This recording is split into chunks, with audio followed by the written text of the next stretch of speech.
জয় মা মঙ্গলচণ্ডী। আজ জ্যৈষ্ঠ মাসের প্রথম মঙ্গলবার। শুভ সকাল বন্ধুরা। আজকে আমি যাচ্ছি সবার নামে মঙ্গল কামনা করে পুজো দিতে। তোমরা যে যেখানে আছো সবাই সুস্থ থাকো এই কামনা করি মায়ের কাছে। আমার মেজো দেওরের খুবই শরীর খারাপ, বাড়াবাড়ি যাকে বলে, তার জন্য তোমরা প্রার্থনা করো সে যেন তাড়াতাড়ি সুস্থ হয়ে যায়, ঘরে চলে আসে। আর এই বলে আমি যাই তোমাদের নামে সবার নামে পুজো দিতে। আর তোমরা কমেন্টে জানাও এখানে কি কি ফল আছে, এই ফলটা কি বিশেষ করে আমাকে জানাবে। এগুলো আমরা ছোটোবেলা অনেক খেয়েছি, এটা যদি বলতে পারো জানবো তোমাদের স্মৃতিশক্তি অনেক ভালো। দেখো আমি মা মঙ্গলচণ্ডীর ডালা সাজিয়েছি, কি কি ফল দিয়ে সাজিয়েছি তোমরা আমাকে কমেন্টে জানাবে। আর বিশেষ করে তো এই ফলটা কমেন্টে জানাবে যে এইটা কি ফল, ছোটোবেলায় কারা কারা খেয়েছো আমাকে জানাবে। চলো পুজো দিতে যাই, ওখানে গিয়ে তোমার সঙ্গে দেখা হবে। এসে গেছি পুজো দিতে, দেখো সবাই এসে গেছে, আমি শুধু লাস্টে।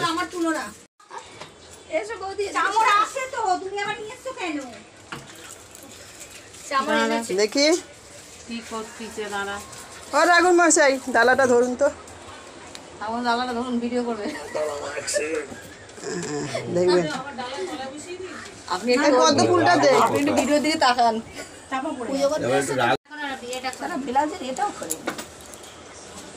এটা বৌদি না, বৌদি কোনটা কি? না বৌদিটা এত ছোট হয় না।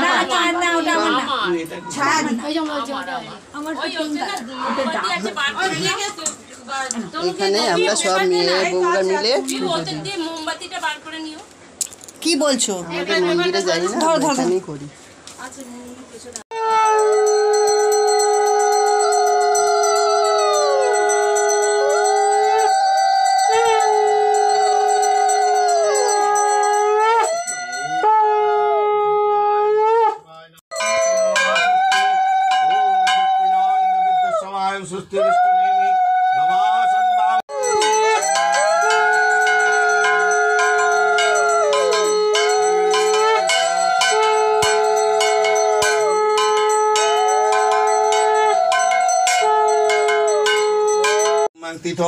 ওম যথা শিষ্যে ভাস্বরে বুবাইনাথ, তাই তো বিশ্বনাথ শিবগোত্র দেব শর্মণ, প্রিয়নাথ শিবগোত্র দেব শর্মণ, এসব নাম বলে যাও। শালিনীনাথ শিবগোত্রা দেব্যাজায় নমঃ, স্নেহানাথ শিবগোত্রা দেব্যাজায় নমঃ, অভিজিৎনাথ শিবগোত্র দেব, বিভাসাচার্য, মুনমুনাচার্য, স্নেহাচার্য, মধুকুল গোত্র, অদ্রিজা আর বিনায়ক, অদ্রিজা বিনায়ক গোত্র, অদ্রিজা হচ্ছে কাশ্যপ গোত্র, কাশ্যপ গোত্র আর বিনায়ক অধিকারী কাশ্যপ গোত্র, কাশ্যপ গোত্রেশ্বর দেব শর্মা সম্পায় নাম, নারায়ণচন্দ্র সমর বেরা, সুমন মন্ডল, মধুকুল কণিকা হালদার, পৃথা মন্ডল, চম্পা মন্ডল, পৃথা মন্ডল, চম্পা মন্ডল, শিবানীনাথ,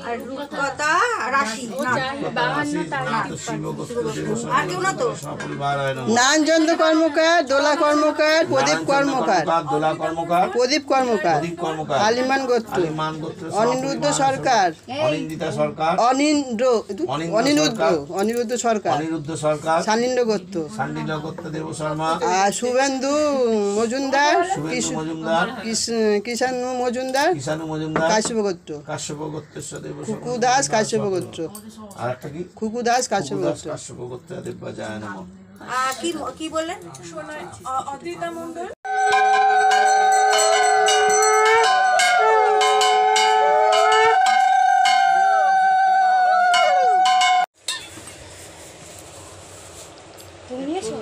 ওম নমস্তে বিষ্ণু। ঠাকুর মশাই বলবো তো? এখন কি বলবে? ওম নমস্তে বিষ্ণু, নমস্তে বিষ্ণু। হ্যাঁ আচমন করবো না,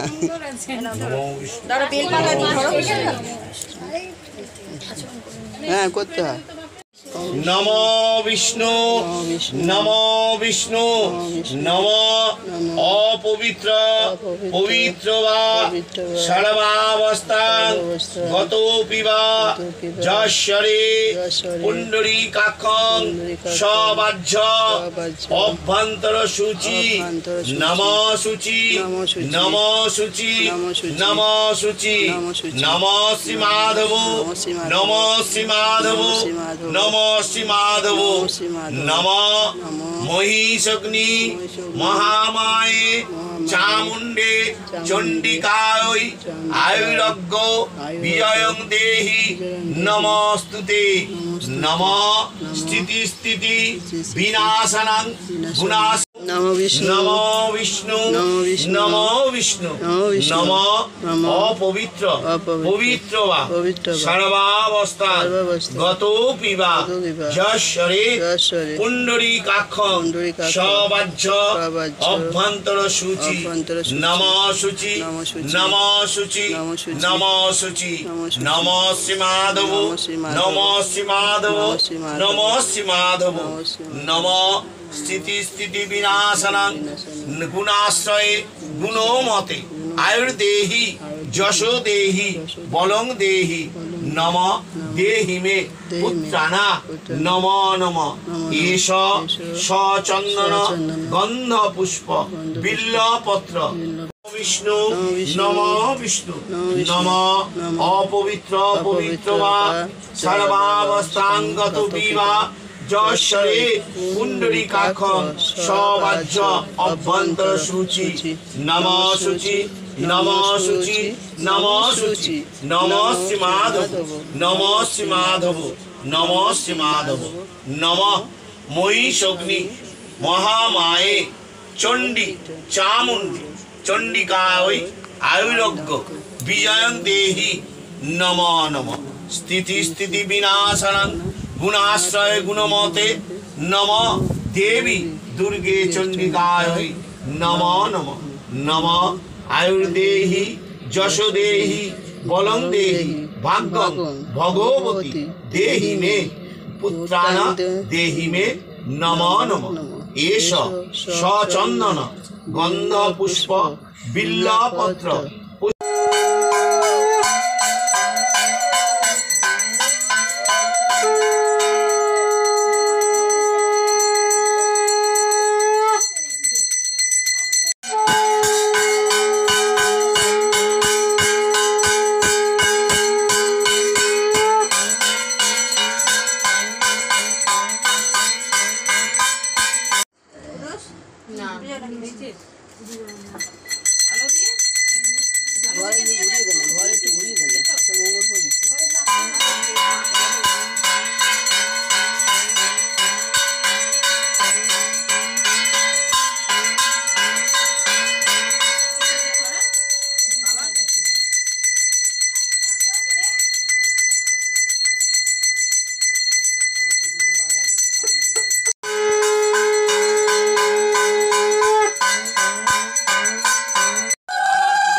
বলে তিনি হাঁক দিলেন।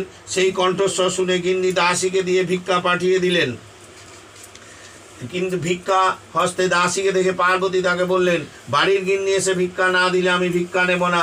কাজেই দাসী গিয়ে গিন্নিকে সেই কথা বললেন। সদাগর গিন্নি লীলাবতী সেই কথা শুনে ভিক্ষা নিয়ে যেমন দিতে উদ্যত হলো, অমনি পার্বতী বললেন, মা তোমার কটি ছেলে মেয়ে? লীলাবতী বললেন, আমার 7টি মেয়ে, ছেলে হয় নাই। পার্বতী বললেন, ছেলে না হয় নাই, তবে তোমার ভিক্ষা হাতে হয় না, বরং কন্যা 8 কুড়ির হাতে ভিক্ষা লওয়া যায়, কিন্তু ছেলে 8 কুড়ির হাতে ভিক্ষা লওয়া যায় না, আমি ভিক্ষা নেব না। তখন লীলাবতী বললেন, মাগো তুমি এই ভোরে দুপুরবেলায় ভিক্ষে না নিয়ে যদি যাও তাহলে গৃহের অকল্যাণ হবে। সংসারে আমার কিছুরই অভাব নেই, কিন্তু এমনি পোড়া কপাল যে পুত্র সন্তানও হলো না। তাই বলছি মা, সব মা মঙ্গলময়ীর ইচ্ছা। এই বলে কত দুঃখ করতে লাগলো। লীলাবতীর দুঃখ দেখে মার মনে দয়া হলো। তিনি তখন বললেন, দেখো মা, তুমি এটি অন্য কাউকে ভিক্ষা দাও, আমি তোমার একটি ফুল দিচ্ছি, আর জ্যৈষ্ঠ মাসে শুক্লা পক্ষে জয় মঙ্গলবারের ব্রত করো, আর ফুলটি ধুয়ে জল খেও, তাহলে বছর ঘুরতেই তোমার কার্তিকের মতো সুন্দর একটি ছেলে হবে। এই ব্রতে ফলার খাবে। ফলটি দিয়েই পার্বতী অদৃশ্য হলেন। দেখতে দেখতে বছর ঘুরে এলো। সেদিন জ্যৈষ্ঠ মাসে শুক্লা পক্ষে শুভ মঙ্গলবার। লীলাবতী প্রসব বেদনা অস্থির। এমন সময় বিদ্যবেশী পার্বতী সুতিকা গিয়ে প্রবেশ করে।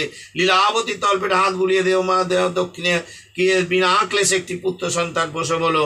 তখন লীলাবতীকে উদ্দেশ্য করে মা বললেন, বাছা, জ্যৈষ্ঠ মাসের মঙ্গলবারে তুমি সুসন্তান প্রসব করেছ, এবার এর নাম জয়দেব রেখো। এই বলে তিনি অদৃশ্য হলেন। এবার নীলাম্বর বেনের বাড়িতে ছলেতে মা যাওয়াই মা দুর্গার উদ্দেশ্য। এমনি বৃদ্ধা ব্রাহ্মণীর বেশে ধরে মর্ত নীলাম্বর বেনের বাড়িতে গিয়ে উপস্থিত হলেন। মাগো, ভিক্ষা মিলবে বলে দরজা থেকে হাত পাড়লেন। অমনি একটি দাসী ভিক্ষা নিয়ে উপস্থিত হলো। মা দুর্গা তাকে বললেন, বাছা, গিন্নি নিজের ভিক্ষা না দিলে আমি ভিক্ষা নেব না। কাজেই দাসী গিয়ে গিন্নিকে সে কথা বললে। বেনে গিন্নি কলাবতী তাই শুনে ভিক্ষা নিয়ে যেমন দিতে উদ্যত হলো। অমনি মা দুর্গা, বাছা, তোমার কয়টি ছেলে মেয়ে? কলাবতী বললেন, আমার 7টি ছেলে মেয়ে হয় নাই। মা দুর্গা বললেন, মেয়ে হয়নি? তবে তো বাছা তোমার হাতে ভিক্ষা লওয়া হলো না, বরং ছেলে 8 কুড়ির হাতে ভিক্ষা লওয়া যায়, তথাপি মেয়ে 8 কুড়ির হাতে ভিক্ষা নিতে পারি না। এই বলে মা দুর্গা যেমন পিছু পা হলেন, অমনি কলাবতী তার দুটো পাকে ধরে কাঁদতে কাঁদতে বললেন, মা, আপনি আমায় এই সংকটে রক্ষা করুন, নইলে আমার উপায় নাই। মা দুর্গা তখন ঝুলি থেকে একটি ফুল নিয়ে কলাবতীর হাতে দিয়ে বললেন, বাছা, এই ফুলটি দিয়ে জল পান করলেই তোমার মনস্কামনা সিদ্ধ হবে। তবে একটি কথা মনে রেখো, এই ফুলের গুণে তোমার একটি রূপবতী কন্যা হবে, তার নাম জয়াবতী রেখো। এই বলে তিনি অদৃশ্য হলেন। কলাবতী ফুলটি মাথায় ঠেকিয়ে গিয়ে গেলেন। যথাসময়ে 10 দিন পূর্ণ হতেই একটি কন্যা প্রসব করলেন। কিন্তু হরিষে বিষাদ হলো, কন্যাটি প্রসব হয়ে মাই খায় নাই।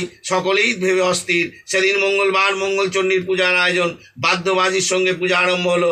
যেমন পূজা সমাপ্তি, অমনি নবজাতিকা কন্যা কেঁদে উঠে খেতে লাগলো, জয় মা চণ্ডী, জয় মঙ্গলচণ্ডী রবে বেনে বাড়ির মুখরিত হয়ে উঠল। যথাসময় সুতিকা পূজা, 8 কৌড় অন্নপ্রাশন প্রভৃতি শুভ কার্য সম্পন্ন হলো। কন্যার নাম রাখলেন জয়াবতী। দেখতে দেখতে জয়দেব ও জয়াবতী শশীকলায় ন্যায় বৃদ্ধি হতে লাগলো। জ্যৈষ্ঠ মাসের মঙ্গলবার জয়াবতী মা বাগানের পুকুর পাড়ে পাড়ায় মেয়েদের নিয়ে কাঁঠাল পাতা, বেল পাতা, দূর্বা, পুষ্প, ফল দিয়ে মা মঙ্গলচণ্ডীর পুজো করা দিচ্ছে। সময় জয়দেবের একটি পায়রা উড়ে এসে জয়াবতীর করে উপরে বসলো। জয়দেব অমনি ছুটে এলো আর জয়াবতী বলল, তুমি আমার পায়রা দাও। জয়াবতীও বলে উঠল, বারে, এ তো আমার কোলে উড়ে এসে বললো, আমি তোমায় দেবো কেন?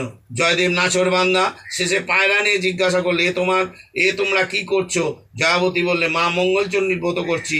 এ ব্রত করলে কখনো দুঃখ পায় না, মলে জিয়, জলে ডোবে না, আগুনে পড়ে না, খাড়ায় কাটে না, হারালে পায়, সতীর মেয়ে ঘর হয়, রাজা মেয়েরে রাজ্য পায়। সেই কথা শুনে জয়দেব কিছু আর না বলে পায়রা নিয়ে বাড়ি এসে গোসা ঘরে গিয়ে খিল দিলেন। কলাবতী দেখলে বেলা হলো, ছেলে এখনো নাইলে না, খেলেও না, করে গেল কোথায়? খুঁজতে খুঁজতে গোসা ঘরে গিয়ে দেখলে ছেলে শুয়ে আছে।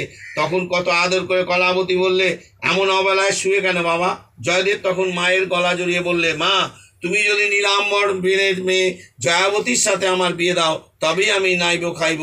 এই শুনে কলাবতী হেসে বললে, এই কথা, এর জন্য এত ভাবনা? ওরা তো আমাদের পালাটি ঘর। আমি কর্তাকে বললে এক্ষুনি তার ব্যবস্থা করছি, নাইবা খাবি চল। খুব ঘটা করে জয়দেব ও জয়াবতীর বিয়ে হয়ে গেল। বাসর করা জয়াবতী কাপড়ের খুঁড়ি গদ বের করে যখন গিলছে, অমনি জয়দেব বললে, ও কি করলে? তুক করলে নাকি তাক করলে? জয়াবতী বললে, তুকও করিনি, তাকও করিনি, আজ জয় মঙ্গলবারের ব্রত, তাই এখন গদ গিললুম। জয়দেব বললে, এ ব্রতের ফল কি? জয়াবতী বললে, এ ব্রতের ফল অনন্ত। সকালবেলা বর কোণে বিদায় হবে। নীলাম্বর বেনে মেয়েকে পা থেকে মাথা পর্যন্ত গহনায় মুড়ে দিয়েছে।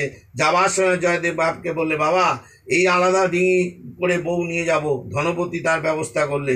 ডিঙি তরতর করে জল কেটে চলেছে।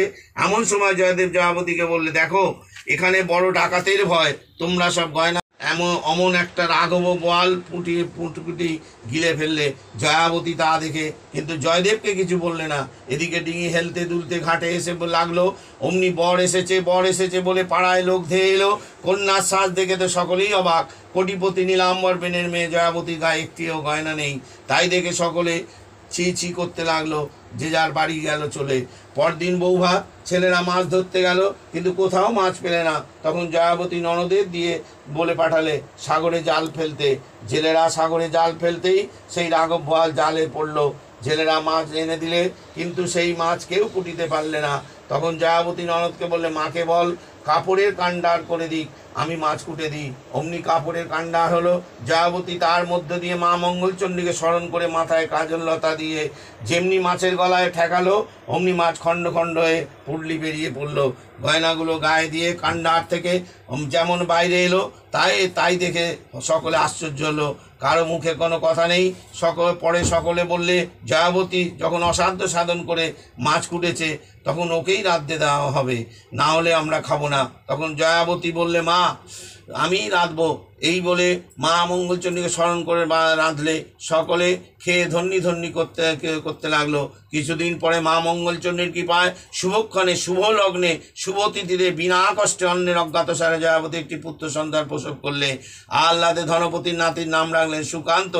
জয়াবতী স্নান করতে গেছে, সেই পাকে জয়দেব সুকান্তকে নিয়ে পাটুরের পনের ভিতর নিয়ে দিয়ে এলো। মা চণ্ডীর কৃপায় সেদিন পনে কেউ আগুন দিলে না। জয়াবতী স্নান করে ঘরে আসতেই মা মঙ্গলচণ্ডী জয়াবতীর কোলে ছেলে দিয়ে অদৃশ্য হলেন। একদিন জয়দেব দেখলে ঘরে ছেলে শুয়ে, জয়াবতী বাইরে তেল মাখছে। সে তখন পা টিপে আস্তে আস্তে ঘরের ভিতর দিয়ে বেশ করে ছেলেকে কাপড় দিয়ে মুড়িয়ে জড়িয়ে পুকুর ঘাটে পাকের মধ্যে পুঁতে দিয়ে এলো। তারপর জয়াবতী পুকুর ঘাটে গিয়ে স্নান করে উপরে উঠবার সময় দেখলে তার ছেলে আঁচল ধরে উপরে উঠছে। তাই দেখে জয়াবতী ছেলেকে কোলে নিয়ে ঘরে এলো। আবার একদিন জয়দেব চুপি চুপি ঘরে গিয়ে খাঁড়া দিয়ে ছেলেকে কেটে ফেললে। যেমন বাইরে আসতে যাবে, অমনি জয়াবতী ঘরের ভিতর দিয়ে হাঁ হাঁ করে কেঁদে উঠল। তারপর কাঁদতে কাঁদতে মা মঙ্গলচণ্ডীকে স্মরণ করে যেমন ছেলে কোলে নিয়ে অমনি খিলখিল করে হেসে উঠল।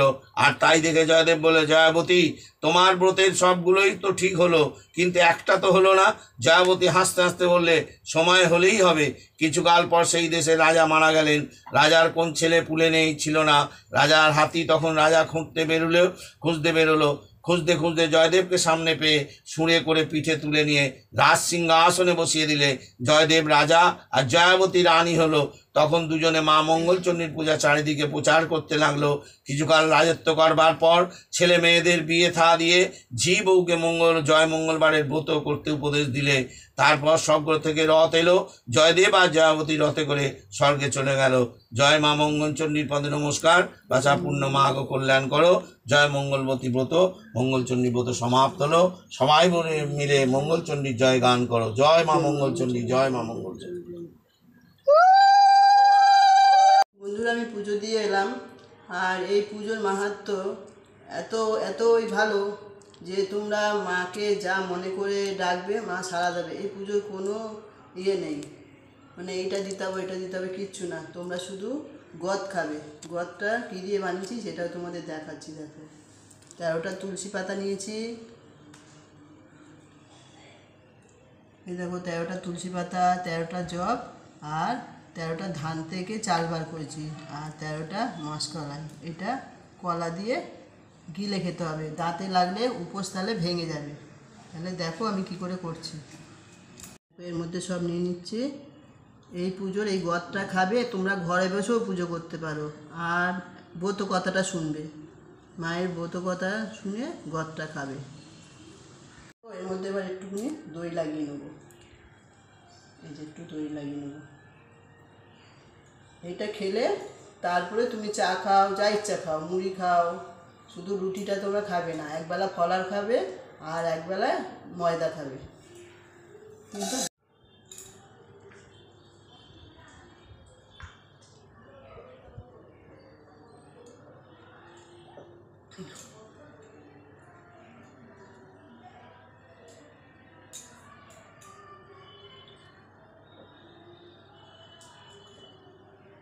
জয় মা মঙ্গলচণ্ডী, জয় মা মঙ্গলচণ্ডী, জয় মা মঙ্গলচণ্ডী, জয় মা মঙ্গলচণ্ডী। তোমরা ব্রত কথাটা শুনবে, 3টে দুব্বু একটা ফুল নিয়ে, তারপরে গদটা খাবে। গদটা কিন্তু দাঁতে লেগে গেলে তাহলে উপোসটা ভঙ্গ হয়ে গেল, উপোসটা হয় না। গদটা খেয়ে তুমি সব কিছু করতে পারবে। আর এই মায়ের পুজোর এত মাহাত্ম্য, জলে ডুবে গেলে মরে না, পুড়ে গেলে বেঁচে যায়, আগুনে পড়ে না, খাড়ায় কাটে না, হারালে ফিরে পায়। মায়ের এতই মানে কি বলবো, বলে আমি বোঝাতে পারছি না। যা চাই আমাকে সব ফিরিয়ে দিয়েছে। আমার যা যা মানে প্রার্থনা ছিল মা সব দিয়েছে। ওই জন্য যতদিন বাঁচবো মায়ের ব্রত করে যাবো। তোমরাও যদি পারো, মন চায় তোমরাও করো। খাওয়ার ব্যাপারটা বলে দিচ্ছি, তোমরা কি খাবে হয়তো বলছো, কি খাবো বলছে না। একবেলা ফলার খাবে, মুড়ি ঘুগনি তারপরে ছোলা সব খেতে পারবে। আর একবেলা ময়দা তরকারি খেতে পারবে। এই হলো খাবার। শুধু রুটিটা আর ভাতটা খাবে না, এছাড়া তোমাদের যা মন চায় তোমরা খাও। টাটা, পরে দেখা হবে।